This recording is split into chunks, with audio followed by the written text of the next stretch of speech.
Hey everybody, it's your Tuesday Daily Delivery. I'm Michael Rand. Glad to have you guys back for another day.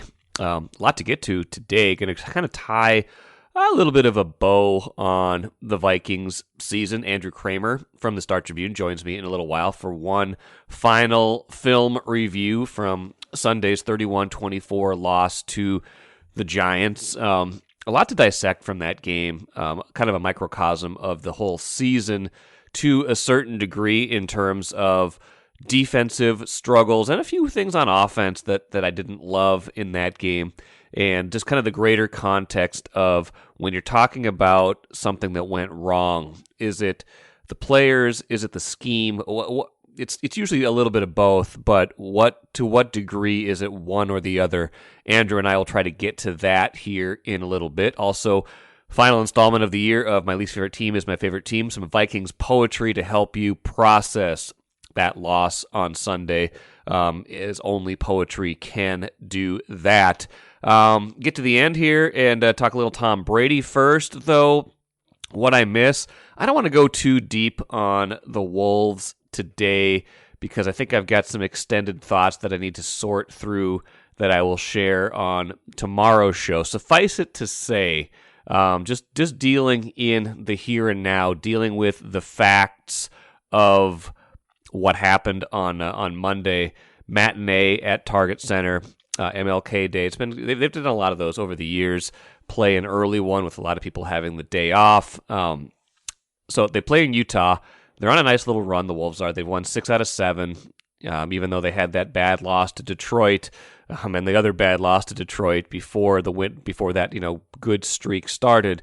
Been playing better, got themselves back to 500, a chance to get over that hump, and playing a team with a certain amount of significance, right? This is the team, of course, that they made that massive off-season trade with, the Rudy Gobert trade, where they dealt Walker Kessler, their first-round draft pick in this past draft, 4 other first-round draft picks. I'm just saying this. I know you guys all know what the haul was, but sometimes saying it out loud helps us fully understand what it really was. So Walker Kessler, 4 other first-round draft picks, 2023, 25, 27, and 29.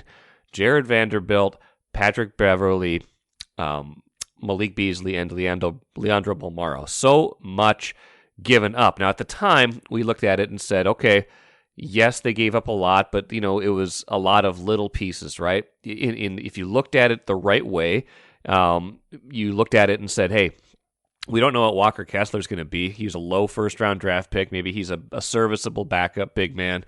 The other guys were useful, important players on last year's team, but if you got a team that you think has a championship ceiling, are these guys really a part of it necessarily? And the draft picks, you could say, well, if you really think that Rudy Gobert is the missing piece of the puzzle, those draft picks shouldn't be that good. They should be in the high teens or 20s, ideally the 20s, because it means you're making the playoffs and making a playoff run every year. So I got the logic of it, and you looked at what the Wolves lacked last year, and it was rebounding to a large degree. Gobert, great defensive player, very good defensive rebounder over the years, just tall, occupies a lot of space, good with the lob game.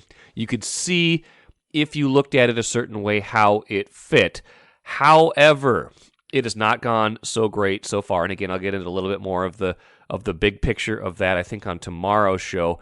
In the here and now, Walker Kessler goes for a 20-20 game on Monday. 20 points, 21 rebounds in the game. Gobert exits for the second game in a row with a groin strain. Malik Beasley makes the go-ahead three-pointer late in the game. Jared Vanderbilt does a bunch of hustle things, as he usually does. And then there's still those 4 first-round picks looming out there.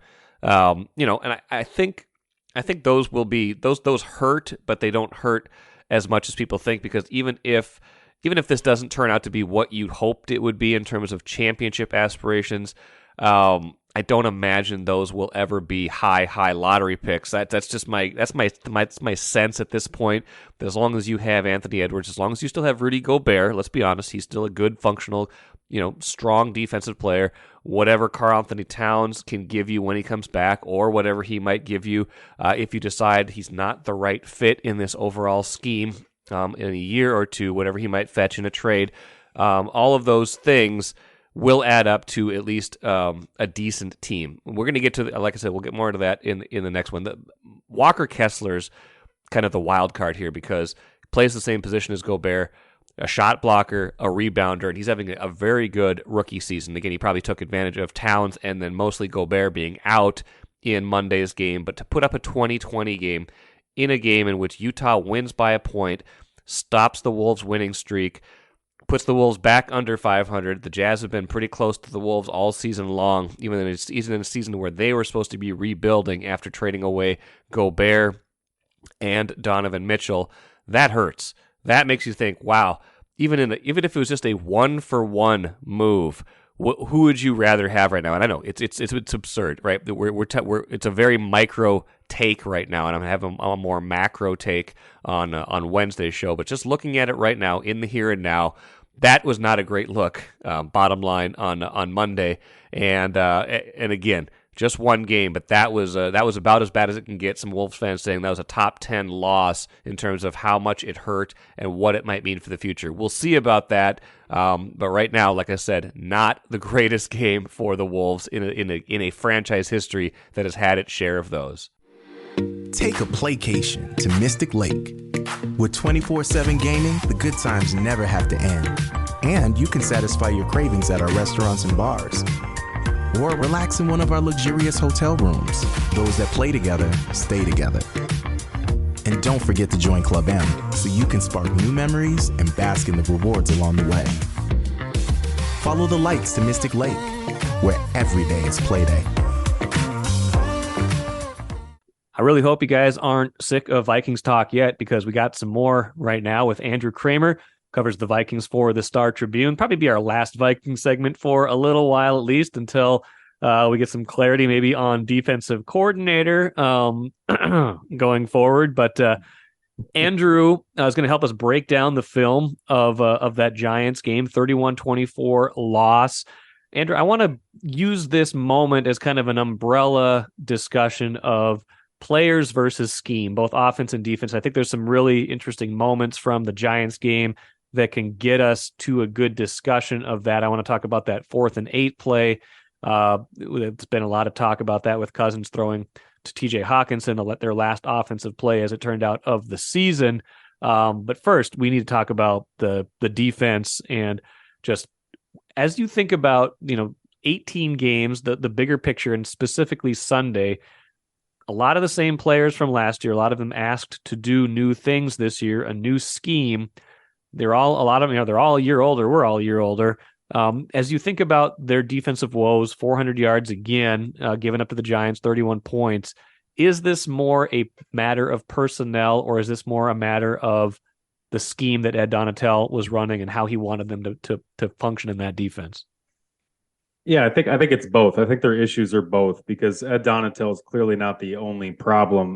The Vikings defensive ranks the last 3 years, 27th in yardage in 2020, 30th in 2021, and 31st this year. They continue to regress with the age of these defenders. Their core, Kendricks, Harrison Smith, Danielle Hunter, obviously Hunter being hurt for 2 of those 3 years, but the scheme is obviously aided in that regression, right? It's been picked apart and toyed with, and Brian Daboll did that in Sunday's game. I thought Brian Daboll and Daniel Jones had an excellent game plan and execution of it, whereas Ed Donatel reverted to what he had done for much of the season that had gotten the Vikings in hot water. He kept them on their heels.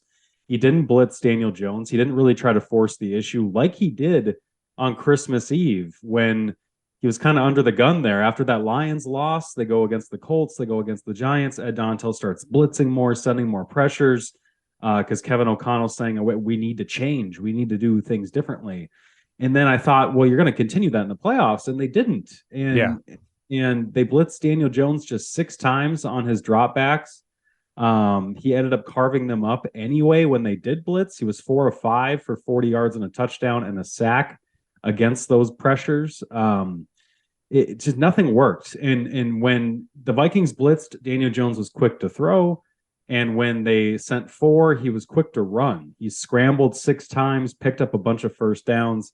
So in terms of what's more of the issue. I think they need to change all of it. Yeah.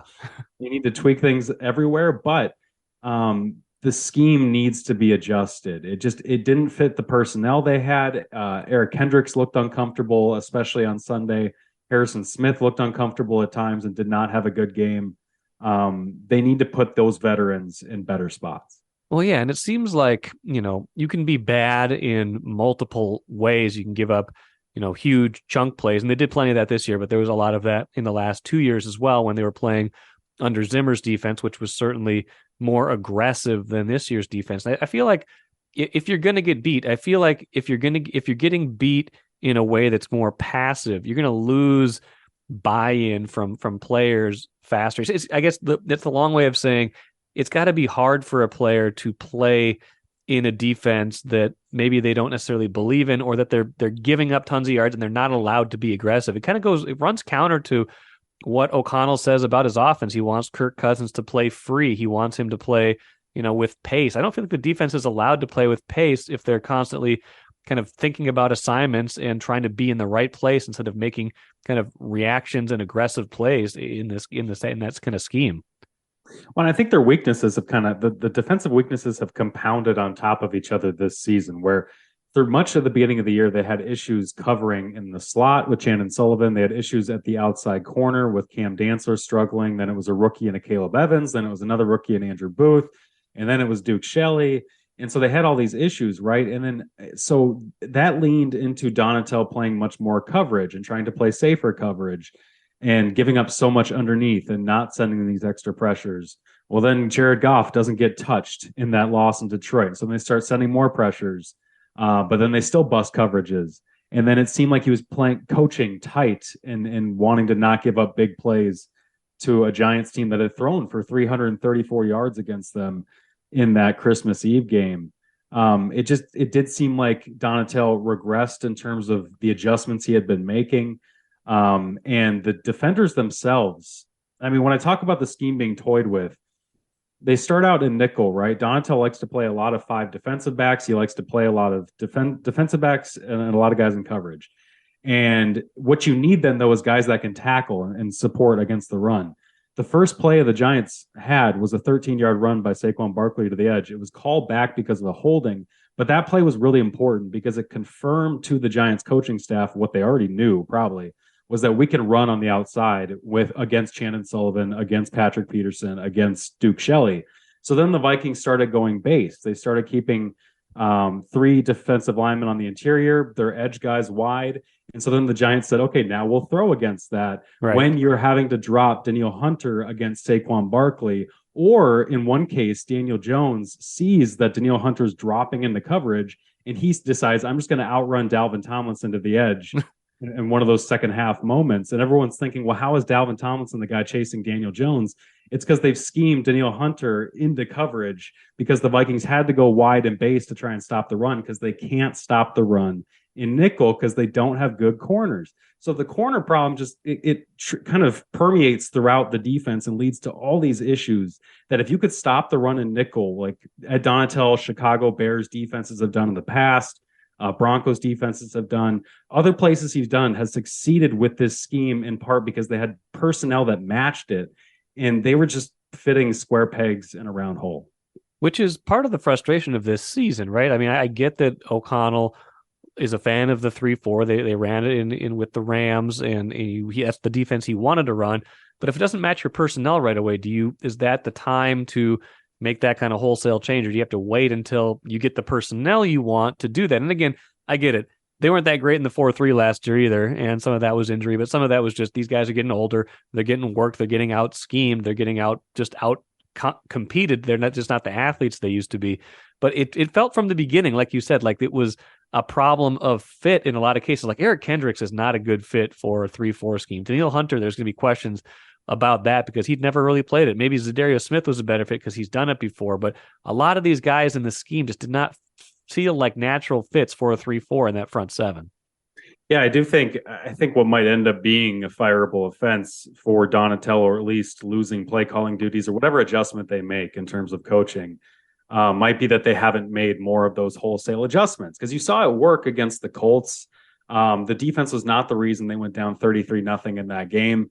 You saw it work in spurts and work enough against the Giants to force 2 turnovers in that win later in the season. And then the Packers game, it went completely awry and they had no answers. So you've seen them make certain adjustments that did work, but not the kind of massive changes that I've seen other coaches make. Like when I watched the Chargers and I watched Brandon Staley, I've mentioned this before because you watch the Dolphins game that they played aggressive press man-to-man coverage. It was a complete wholesale scheme change from what you're used to seeing from them and stuff that you just don't see from Ed Donatel and you haven't seen from this staff. Now, that doesn't excuse the fact that Eric Kendricks looked really bad in that game. It doesn't excuse the fact that Harrison Smith tripped and fell over on a 47-yard play that was made by his guy. These veterans played very poorly on top of, the scheme getting out coached. So they've got a lot of issues and they're going to have to find ways to address many of them this offseason. Well, let's switch to the offense because I feel like that was certainly the better side of the ball this season. That's where, some of their younger, more explosive playmakers are, of course, including Justin Jefferson and TJ Hawkinson at this point as well. Jefferson held down in large part in this game, just 7 catches for 47 yards, only 1 for 4 yards after halftime. So for thinking about that, I want to focus on the very last play, that 4th and 8. There's been a lot of good breakdowns. I think both you and I have watched the Kurt Warner breakdown of that play where he had some pretty specific critiques that I want to run through that I thought were interesting. But I feel like that play perfectly illustrates some of the shortcomings that the offense still has. And maybe we can kind of get to those as we kind of go through the progression of the play. But the offensive line has deficiencies that impacts what TJ Hawkinson does. Justin Jefferson maybe doesn't have enough help still around him with his other playmakers, and Kirk Cousins has some tendencies, maybe in big moments still, to look a certain way or to take something that's at least going to give a team a chance, but maybe not taking a risk in that case where you're at least giving yourself maybe a chance to throw the ball past the sticks. So, what did you see in that final play? And part of it's the play calling too. I don't think that was a great play call. Yeah, you're right. And Kurt Warner did do a great job. On his Twitter account, he's got a video where you guys can see it's like a 6-7 minute breakdown of it, but it really points out some of the shortcomings of the play call and the option that they went to at 4th and 8. Remember, they did not have a timeout going into that to discuss it. They ended up having to run that after an incompletion, getting a full huddle, but deciding to send 3 receivers past the sticks on vertical routes, and they weren't quick vertical routes. Justin Jefferson was ISO'd on one side of the field, ends up running a corner route, getting double covered on the short side. That's an easy no for Cousins. And then he never really gets time to even look left or doesn't look left to look at Adam Thielen running an also long developing kind of corner route, and then KJ Osborne kind of switch releasing and coming in on the inside and running what seems to be a post route, not quite a full crossing or in route. But not the easiest kind of reads. Kurt Warner talks about how if KJ Osborne's running more of a over and kind of a in route, that gives Kirk an easier window to throw into. Also, the protection up the middle was such that you're getting pressure right away from the left guard. TJ Hawkinson is chipping and helping the right tackle, Oli Udoh, who's the replacement right tackle. And Kurt Warner's saying, if my tight end's chipping and running a choice route, I shouldn't even be considering him as an option. And TJ's remarks after the game, when I asked him if he was expecting that pass, he said, I'm not going to get into that. Obviously, he was not. So I do think it was a bad design when you look at it, and one where Kirk Cousins, as Kurt Warner said, did not have many great options. He didn't, and I think it starts with the concept, because it felt like as you watch the routes over again, it feels like it was more of like a 4th and 15. The verticals were pretty deep and long developing. Like you said, it would require the offensive line to be better than it had been in most of that game. Now, maybe something a little bit quicker with some crossers or some 10, 11 yard in, something like that might have given Cousins a little bit more of an opportunity to pick a guy and just unload it and let the chips fall where they may. A couple other good points that Warner made. One, Jefferson's singled, or he's the single receiver on the right side, which means he's automatically going to get doubled. And he probably would have anyway because they were bracketing him for most of that game. It seemed like, especially when they were shutting him down. But if you put him on the side with two receivers, if you put him in the slot, as Warner suggested, maybe he's got a little bit of a better chance to break free, kind of in the route that like the route that KJ Osborne ended up running. That, if Cousins is looking at that route the whole way, he probably throws it. He's never looking left at all in this case, because maybe he's locked in early on, hey, I should probably throw this to Jefferson, but then he sees, hey, Jefferson's doubled. There's not really much there. Hawkinson's the other guy over there. If Hawkinson doesn't have to chip, maybe Hawkinson's route is a little bit deeper. Maybe he can get down the field a little bit. Maybe that's more of an option at that point. But then you're talking about guys like Thielen and KJ Osborne, who are capable receivers. Thielen still had a lot of catches this year. He made a couple plays the other day, but not the kind of game breakers. It did feel all year like they were, if not a full wide receiver short, like it was almost like they had a 1 and 2 threes, and maybe that's too dismissive of Thielen at this point in his career, but it kind of felt like that, and they could really use someone else to take a little bit of that pressure at wide receiver off of Jefferson. And I don't know if that play call was necessarily reflective of just how little they have to work with there other than Jefferson. And, maybe ideally, like we talked about before we started recording, they could have called timeout, got, the absolute play they wanted, but, O'Connell's calling this in real time. He's got to have a 4th and 8 play ready.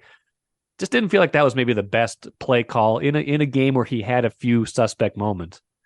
Yeah, your point about needing another secondary option, like TJ's been that guy, right? But in this offense, and Kevin O'Connell's offense, the tight end is going to play that true hybrid role. They will move him out wide, play him as a wide receiver kind of, but he's going to have to be asked to block. And when you've got a backup right tackle, that's what happens. It essentially takes away your number 2 option as a vertical route, because you're asking him to then stick to the line and block. And because if you moved him out, your only other option to help chip or block is Dalvin Cook. So you decide right there with the play structure and design that it's got to be the tight end. And then to your point, they don't have another number 2 outside of Justin Jefferson with that. Adam Thielen has not been it. His regression has been precipitous this year in terms of his ability to create and be a playmaker for them. And KJ Osborne, he's just limited physically in who he is. And I think he's always going to be a solid number 3 wide receiver, but not a guy that you should always necessarily bank on to win on one-on-one against aggressive man coverage on 4th down. So, or if you are, you got to help him out more from a coaching perspective. And we talked a little bit about this too. This is a 37-year-old rookie head coach coaching as a head coach in his first NFL playoff game. Obviously, they went to the Super Bowl last year with the Rams, but you do wonder how much growing pains you're seeing from Kevin O'Connell in just terms of managing these games, calling these games in these critical moments, which we should note that they did very well in, going 11-1 this year in these 1-score games. Yeah, I mean, I think this play just illustrates, if he's self-scouting this offseason, which it sounds like he is, and they're going to take a very hard look at the defense, very hard look at the special teams. That's kind of the microcosm of what needs to get better on the offense. It was all those little things happening in one play. It was the offensive line that was still a problem in a lot of cases in this game, and some of it is Brian O'Neill was hurt, but some of it was that Garrett Bradbury got pushed around again. The interior of the line didn't hold up great in a lot of cases. Some of it is the byproduct of that then Hawkinson has to chip, and he's not going to be available. Part of it is maybe the play call, the play design that's not ideal for a 4th and 8. Felt like more of a 4th and 13, 4th and 15 call, and part of it's the personnel. So it's a lot of those little things. If you upgrade a little bit in all of those areas, if the play call's better, if the offensive line is a little bit better, if the personnel is a little bit better, maybe the outcome of that play is different. The question is, are they going to be in this position again next year? Because they won so many 1-score games this year. It's, you only get those chances so many times. Even if you get better next year in this area, does not guarantee you're going to get back to this moment again. Yeah, now it's Kwesi Adolfo-Mensah season now, and Yes. I will say, I know they picked up some draft picks in that deal, but Jameson Williams at 12 overall would have looked pretty nice in this offense. Yes, he would, and they only have 4 draft picks in this 2023 draft: a 1, a 3, a 4, and a 5. So help will be you're going to have to hit on a lot of those or do some trading down to accumulate more picks, but it's going to be a difficult task to do a whole lot of upgrading with the cap space they have and the draft capital they have in 2023. It's either going to have to be kind of improvement from within, really hitting on some of these things, or it's going to be a pretty significant kind of step back in the building process before things get better again. I do wonder too, and we'll have a lot of time to talk about this, but speaking of Sunday's game and these decisions, Eric Kendricks is like right there in terms of those financial crosshairs of a guy who's not played that well, is aging, wrong side of 30, and has a cap hit that is very cuttable in terms of just his contract and the financial moving. So I do wonder if they might get him to take a pay cut, or if we've seen kind of the last of Eric Kendricks in Minnesota. Yes, that's a good question. A lot of good questions to sort out. We'll talk about that more for sure on Access Vikings and other shows going forward. Andrew Krammer, appreciate it all season, and we'll talk to you soon. Sounds good, Mike. Thanks. Good stuff from Andrew. As always, I appreciated him all year coming on and doing these film reviews on Tuesday. That last play is just kind of sticking with me, kind of sticking in my craw. A lot of things. There's kind of a microcosm, like I talked to Andrew about, of a lot of the different deficiencies the Vikings might have right now, right? The offensive line didn't protect Cousins. Cousins wasn't maybe looking where he should have been looking on that play. The play design left a lot to be desired. I think there was too many guys running too far down the field. Felt like you were trying to get 15 yards, not 8. I just would not have called that play at that moment. Didn't like the way the field was spaced. Didn't like that Jefferson and Hockenson were on the same side, especially if Hockenson wasn't going to be a primary or secondary target, and didn't love that nobody really got a whole lot of separation between Thielen, Hockenson, and KJ Osborne. So a lot to dissect from that play, and a lot to think about going into the offseason and how the Vikings can improve not just on defense but on offense as well. Well, we've come to the inevitable end of the Vikings seasons. For 60 plus years, it has ended short of the ultimate goal of winning a Super Bowl. And that's why this segment is aptly titled My Least Favorite Team is My Favorite Team. Keith Rashad joins me every week during the Viking season, but this will be the last time for at least a while, I would imagine, that we talk about a Vikings game, because, Keith, I don't know if you noticed, they lost on Sunday 31-24 to the Giants. Did you notice that? Well, it's hard for me to believe that we're not going to continue your least popular segment on your podcast for weeks on end. But yeah, this. I did notice that they lost. I did see that. Yes, it'd be kind of weird if we tried to do haikus about games that weren't happening. But we could try it. It would be a stretch. But you're wrong. It's not the least popular segment on the show. That's reserved for something else. I don't even know what it is, but it's not this segment. That's for sure. Haiku number 1. To you, Andrew Krammer. Haiku number 1, please. All right. Season-long debates. Whether the Vikings are frauds. The defense sure was. Yeah. I mean, I don't know what else to say. I've said a lot about the defense already on various shows already, but it was it kind of was what we thought it was, right? They kept talking about how maybe they'll get better. Spoiler alert, did not get better, and cost them kind of in the way we imagined it would. I just think the disappointing part, I guess, is that you didn't imagine they would have much of a chance if they got past this game of beating San Francisco, because San Francisco is just on such a roll, so many different offensive things they can do, and the Vikings would have no chance of stopping that. But to not be able to stop the Giants was disappointing. Well, let me just give you haiku number 2, because I think it leads sort of in the same direction, but maybe a slightly different angle here. Let's go that way then. Yes. All right. Older Vikings fans, do you hate Bob Schnelker more or Ed Donatel?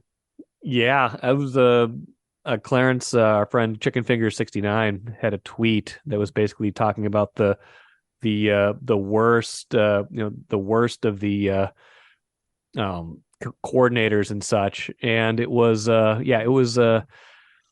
him and I think Dick Such were like the all-time worst of the Schnelker, Dick Such, and now Ed Donatel. I don't know who else you'd put in that category, but the maligned position coaches or coordinators, Ed Donatel is certainly up there.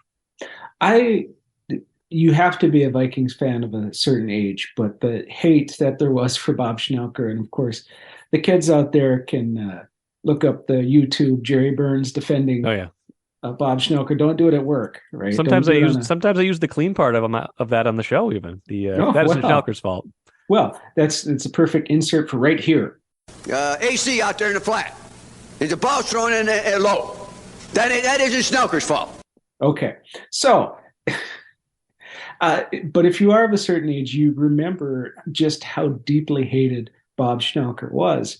And he stuck around longer than I assume Ed Donatel will be sticking around. Ah, yes. I don't think that's a long-term relationship. So there was the opportunity to build up years of despise Yes. for Schnelker. That's probably not going to happen in this situation. But in terms of the voluminous disdain Yes. for both, it's hard for me to say Schnelker is going to be a longer period of time, but who Yes. has the higher peak in terms of just disdain? Well, yeah, I mean, in the Burnsy clip that was after the 7 field goal, 1 safety win over I think it was the Rams, maybe, that they beat. I can't remember exactly who they beat, but they won 23-21, had to kick 7 field goals in regulation, and then they got the safety in overtime to win it. But Kevin O'Connell had plenty of chances throughout the season, and particularly Sunday after the game is over, to say that isn't Schnelker's fault or that isn't Donatel's fault. He did not use those words or anything close to it. He didn't specifically blame Ed Donatel, but he did not specifically defend Ed Donatel either. So you can kind of maybe read into that what you will. Yeah, a couple things. First of all, we all know he's getting fired. They'll probably wait the obligatory 3-4 days, week, or whatever, so that it doesn't look reactionary and terrible and what have you, right? He's been around long enough. I guess he deserves that level of respect, but he's getting canned. There's no doubt about it. But there were individual players on the defense who seemed to have decent seasons, right? Yep. And nobody had, I think, a great season on that side of the ball, right? The pass rush was a little hit and miss. Yeah. The defensive backs were a little hit and miss. You would occasionally see a linebacker make a play. So you couldn't point to one specific player. At least I can't point to one specific player or 2 or 3 players and say they were the ones who really cost this team. So it at least implies that a big part of the problem was the way that these players who were having at least average to decent years were being deployed. And you kind of get it, right? Because O'Connell was hired somewhat late. Whatever talent pool that was out there was depleted.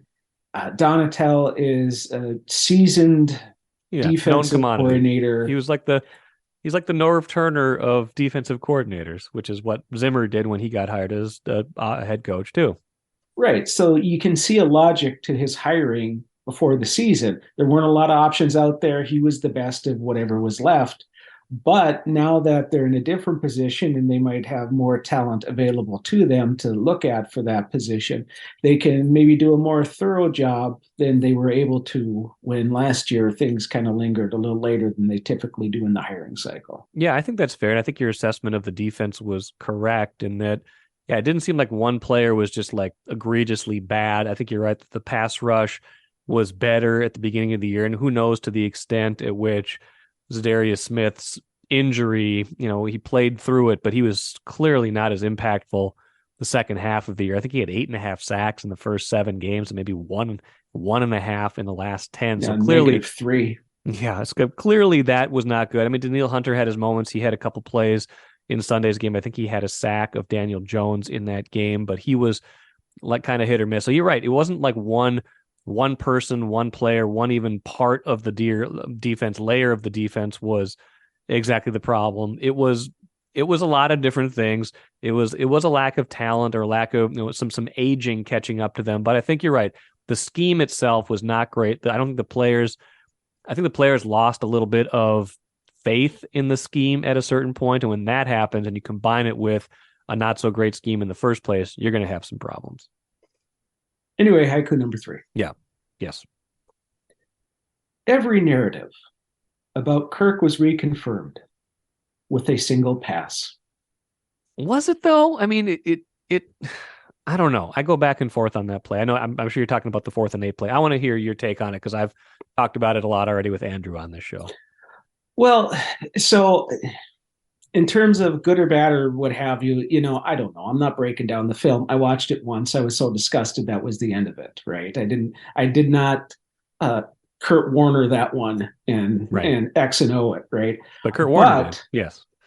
But it fits so unfortunately and easily into a narrative about a guy who just doesn't have that extra level that you want out of a quarterback getting paid $4 bajillion, right, to try to lead your team. How in the world? It's 4th down. Yeah. It doesn't matter if you throw an interception. It doesn't matter if the ball ends up bouncing off the turf. It's just got to get past that 1st down marker, right? You have one chance to push the ball up the field with the season on the line in a playoff game. How in the world do you end up throwing 5 yards short of where it is that you need to be? And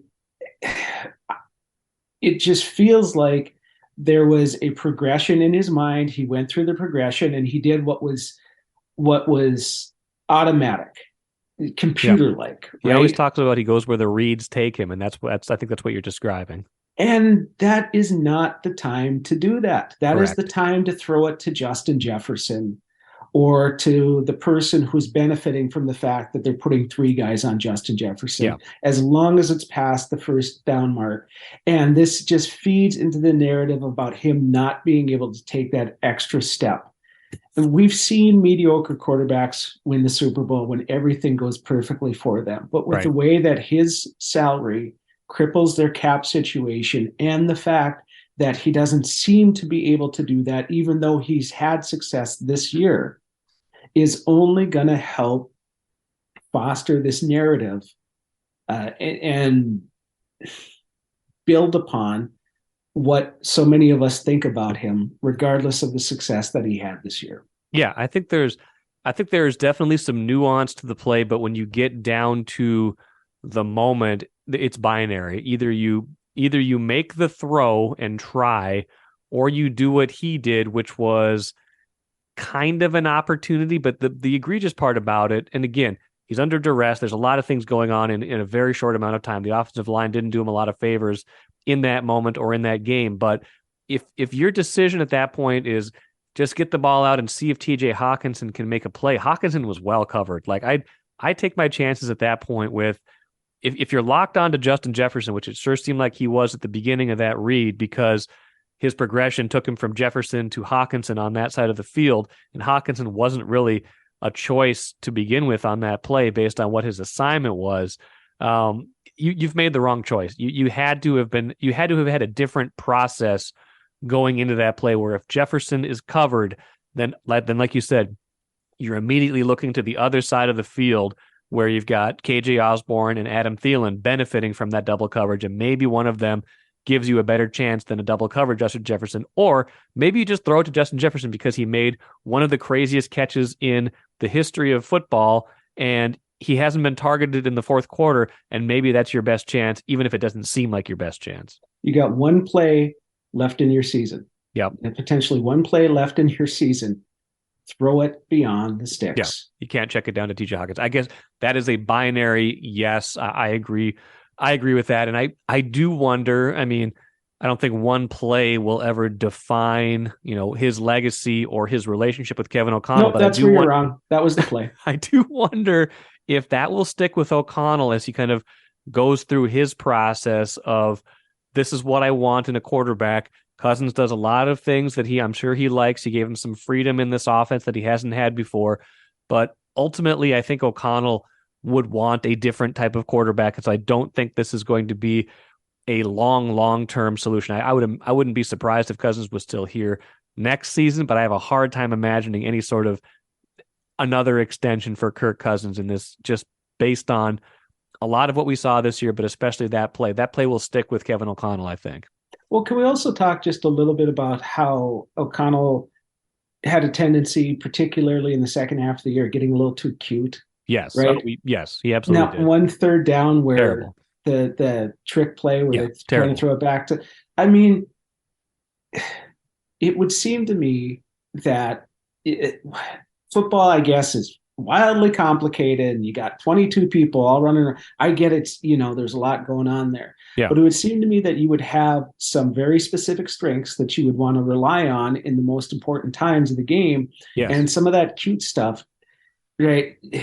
It's fine when it works, but relying on trickeration and gadgetry and all this kind of stuff just gets real frustrating when you treat that as the strength of your team instead of the best wide receiver in the game and so on and so forth. So it's just like he has got some learning to do, it would seem, as well, too. Yes. The two defining plays on offense in that game were a play where Justin Jefferson threw the ball and a play where Justin Jefferson did not get the ball thrown to him. Right. Okay, Haiku 4, please. Okay. Just one thing to say. The Minnesota Vikings.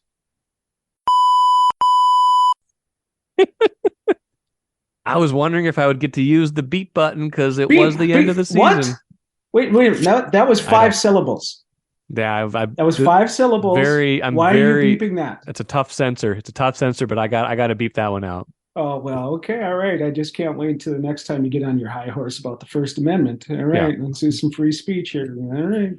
I think you do know what free speech is. I think you do know what the First Amendment is, but I don't think you're correctly applying it to this podcast. Maybe. And again, we'll see what next year brings. It feels like this is going to be the true rebuild coming up, that this season was a surprise, that the success they had told us a lot about Kevin O'Connell, a lot of good things about Kevin O'Connell, but that what they did this year is not you can't replicate that. You cannot expect to win 11 one-score games every season, that they're going to have to improve in a lot of areas, and that to do that, they're probably going to have to take a step or two back before they can really become the team they want to become. Speaking of old, slow, taking a step back, I think we've seen the end of Tom Brady, at least in Tampa Bay. That was not a great performance by him. 31-14. Dallas knocks off Tampa Bay easily in the final of the wild card games of the weekend, Monday Night Football. Brady didn't get much going until it was way too late. Dallas took a 24-0 lead.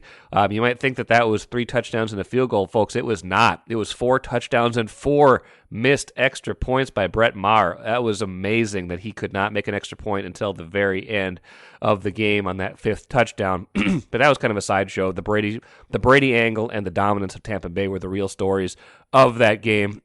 And Brady afterwards sure sounding like a guy whose time in Tampa Bay is over. Won a Super Bowl there, of course, after leaving New England. Maybe still something left in the tank at age 45, but I got to believe that at some point he needs to hang it up. I mean, my goodness, this has been going on for a long time. He still played at a high level at a lot of different points, but this has to end at a certain point, and I think at least it's over in Tampa Bay.